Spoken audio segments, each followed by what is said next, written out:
She never spoke a word, but her hands spoke louder than any voice ever could. In a remote forest, a girl was found, not lost, but as if waiting, and in her grasp, maps of places no one had ever seen. The patch of forest near Cedar Hollow had always whispered secrets, mossy oaks and twisted roots tangled above beds of forgotten leaves.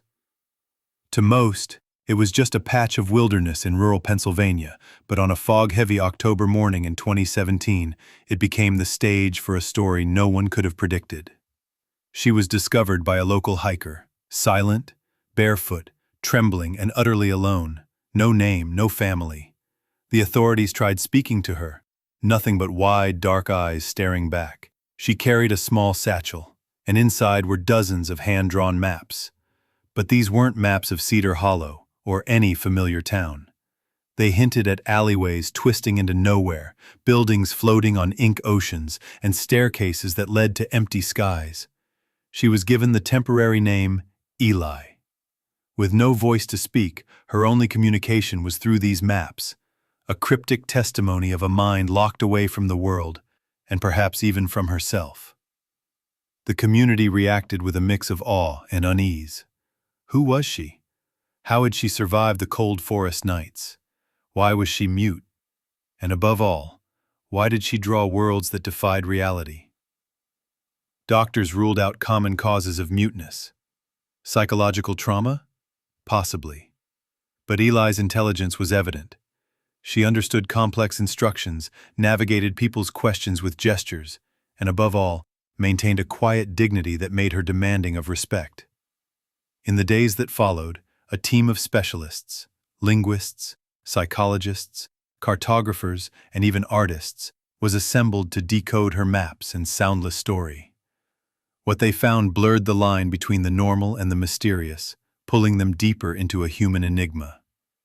The town of Cedar Hollow became a reluctant stage for what would soon be called the Map Girl mystery. The woods, once just a place of natural escape, had become the site of an unfathomable puzzle. And as the seasons changed, so did the intensity of the search, not just for Eli's past, but for the truth behind the impossible maps she drew. Eli's maps soon became the focus of a bewildering investigation, each drawing more perplexing than the last. They were not merely geographical. They were fragments of a hidden world. Without words, Eli offered only hesitant gestures, guiding visitors' hands over the twisting ink lines. She seemed to communicate that these maps represented more than places. They were memories. Or maybe something beyond memory. One map showed a tangled cityscape with roads folding over themselves in impossible loops. Another, a sprawling mansion with hallways that stretched endlessly into shadow. A third depicted a star-filled sky, crisscrossed with glowing trails, as if celestial bodies danced in a pattern only she could see. Experts debated. Some said she suffered from a rare dissociative disorder, causing her mind to create these alternate landscapes. Others wondered if they were cryptic clues, hidden locations in the real world.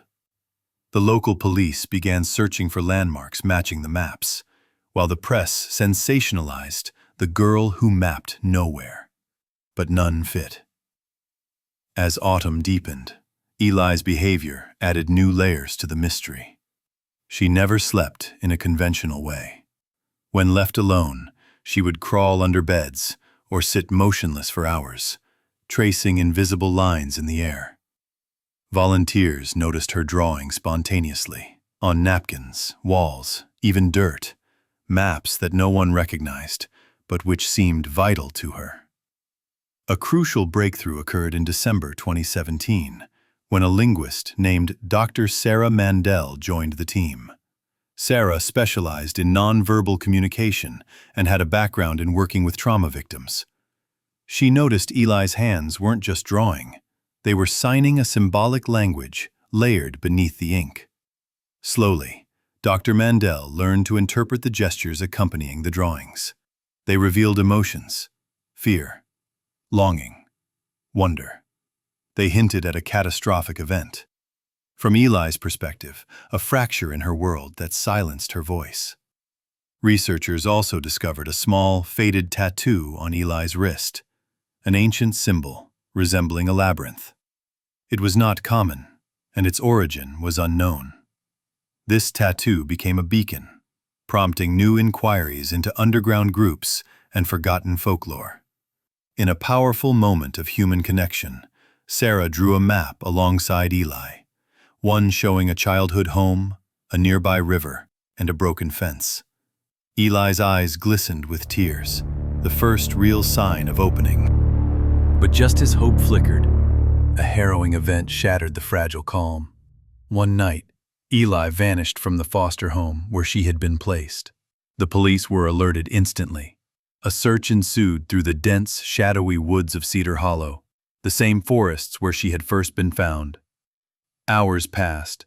Then she was spotted at the edge of a cliff, clutching a map beneath a blood-red sunset. When approached, she held out the map, one unlike any before. It showed a single word in jagged lines: home. That night, the community was gripped with a mix of dread and hope. Eli's maps had gone from cryptic to urgent. The cliffside scene became the climax of Eli's story. Authorities approached cautiously, unsure if this quiet girl represented danger or salvation. Sarah Mandel stepped forward, her heart pounding with a mix of fear and hope.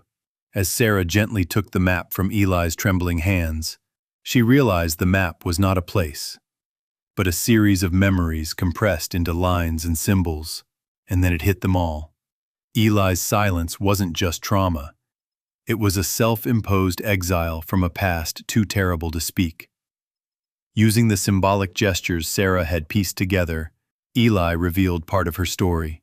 She had once lived in a hidden commune, not in any ordinary town, but in a secluded enclave formed around experimental social isolation. The commune was meant to challenge the boundaries of society, but it had descended into darkness, a labyrinth of control and fear where children were silenced to protect a secret. Eli had escaped during a violent confrontation, fleeing into the woods that bordered Cedar Hollow. But the maps, her only way to make sense of her fractured past and rebuild a sense of self. Sarah and the team brought this revelation to light. Investigations uncovered the commune's ruins, buried records, and surviving testimonies confirming years of abuse and silence. Authorities arrested several individuals linked to this shadowy enclave, sparking outrage and sorrow across Pennsylvania. The aftermath was complex. Eli was placed in specialized care, where she began a slow, fragile journey toward healing and finding her voice. The maps remained her refuge and her language, a bridge between silence and expression. Yet, viewers and followers around the world asked deeper questions. What happens when our minds try to rewrite trauma through art? When silence feels safer than words? And how do we confront the hidden corners of human experience the world prefers not to see? Eli's story is a testament to the profound ways trauma can silence and reshape a person's identity. Her maps are not just drawings, they are her voice. The case sparked new discussions about childhood trauma, the power of nonverbal expression, and the responsibility of society to listen beyond words. As we reflect on Eli's journey, we are reminded how fragile, complex, and deeply human the quest for belonging truly is. When language fails, sometimes the only way forward is to draw a map to a place inside ourselves, hoping someone will find the way. Don't forget to subscribe to Real Mystery Reports for more strange, dark, and profoundly human stories. New true mysteries every day.